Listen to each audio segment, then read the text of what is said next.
એકદમ મજામાં ને? હા, તો આજે આપણે એલસીડી પ્રોગ્રામમાં શું ભણવાનું છે? શાકભાજી વિશે. શાકભાજી વિશે. તો તમે બધા ડેલી શાકભાજી ખાતા જોઈએ? ખાતા છો? તો શાકભાજીમાંથી શું બને? શાક બને, પછી અલગ અલગ વાનગી બને, બને ને? તો આપણે આજે એલસીડી પ્રોગ્રામમાં એ બધા શાકભાજી વિશે ભણવાનું છે, જોવાનું છે અને સમજવાનું છે. તો ચલો એલસીડી પ્રોગ્રામ ચાલુ કરીએ.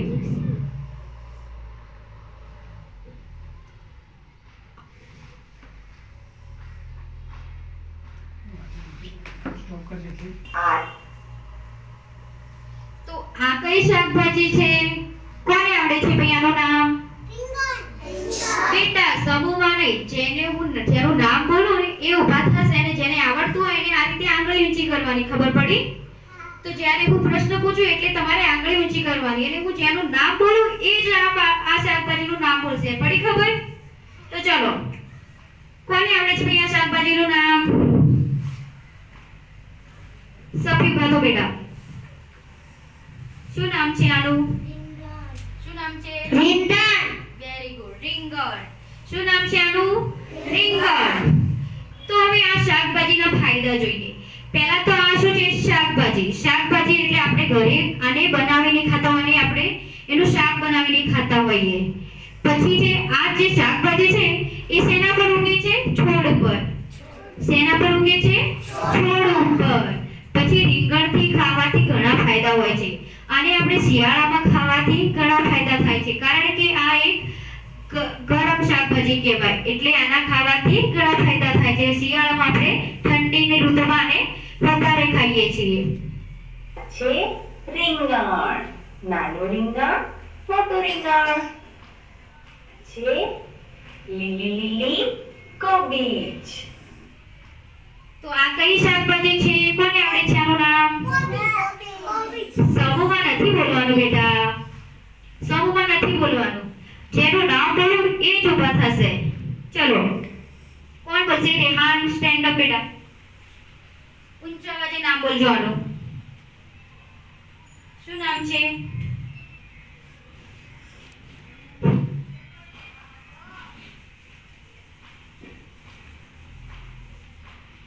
ચલો, અર્થા ઉભા થો બેટા. શું નામ છે આનું? ઊંચા અવાજે બોલો. કોબીજ. Very good. તો આનું નામ શું છે? કોબીજ. તો કોબીજ કેવા રંગનો આવે? લીલા રંગનો. લીલા રંગનો આવે. આને ખાવાથી શું ફાયદા થાય? જો લીલી શાકભાજી આપણે બાળકો ખાઈએ તો આપણા આંખોની જોવાની શક્તિ વધે, આપણા શરીરને અનેક વિટામિન, પ્રોટીન આ બધું લીલી શાકભાજી ખાવાથી મળે. એટલે કોબીજ આપણે બધાએ ખાવાનું. કોણ ખાશે કોબીજ? બધાએ ખાવાનું. હા. આ છે ફૂલ જેવું ફુલાવર. આ શાકભાજીનું નામ શું છે? ફુલાવર. તો ચલો, આ ફુલાવર છે એ કેવું લાગે છે? કેવું લાગે છે ફુલાવર? હા, એનો કલર છે સફેદ. સફેદ. પણ કેવું લાગે છે? ફૂલ જેવું. શાકભાજી તો છે પણ એને શું? ફૂલ જેવું લાગે છે. અને હા, કોઈ બી શાકભાજી આપણે ખાતા હોઈએ તો એને ધોઈને ખાવાની. ધોઈને ખાવાની, જેથી એના અંદર જે કીડા હોય, બેક્ટેરિયા લાગેલા હોય એ બધા સાફ થઈ જાય. અને હા, ફુલાવરને કેવી રીતે બનાવવાનું?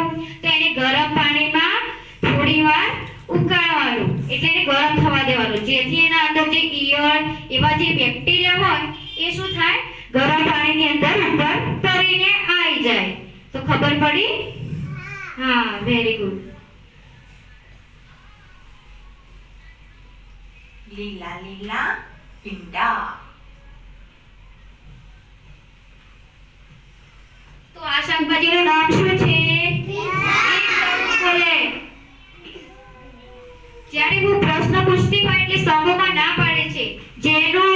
જેને પૂછું એને આવડવું જોઈએ અને જેને આવડતું એને આંગળી ઊંચી કરવાની. ચલો, આરિસ સ્ટેન્ડ અપ બેટા. શું નામ છે આનું? ભીંડા. ઊંચા અવાજે બોલો. ભીંડા. Very good. શું નામ છે આનું? ભીંડા. તો આ ભીંડા કેવા કલરના આવે? લીલા રંગના ભીંડા આવે.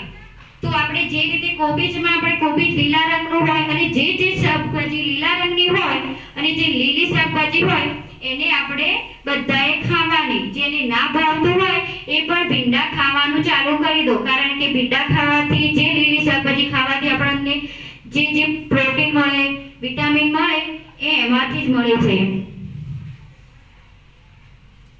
લાલ, લીલા અને પીળા ભૂલ મરચાં. તો ચલો આ શાકભાજીનું નામ શું છે? મરચા. પણ કેવા? ગોળ મરચા, જેને આપણે શિમલા મરચા પણ કહીએ છીએ ને, ગોળ મરચા, શિમલા મરચા. તો અમુક મરચા જે તીખા આવે છે, પણ આ મરચા કેવા આવે છે? તીખા નથી હોતા. આ મરચા તીખા હોતા નથી અને આ કેવા આકારમાં હોય છે? ગોળ. અમુક મરચા લાંબા હોય છે. જે તીખી મિરચી આવે એ કેવી હોય? લાંબી હોય. પણ આ ગોળ હોય છે અને આમાં તીખું હોતું નથી. અને આને આપણે શાકભાજી પણ બનાવીને ખાતા હોઈએ છીએ અને તીખા મરચાને આપણે શું કરીએ છીએ? તળીને પણ ખાતા હોઈએ છીએ. અને આને આપણે મિક્સ શાકભાજીમાં પણ ઉપયોગ કરતા હોઈએ છીએ. અને આ મરચા કેવા હોય છે? અલગ અલગ રંગના. લાલ, લીલા, પીળા, આવા અલગ અલગ રંગના હોય છે આ મરચા. આંગળી નીચે રાખો બેટા. અદબ પાડી રાખો. કોબીજ, ફુલાવર, ભીંડા, ભૂલ મરચાં.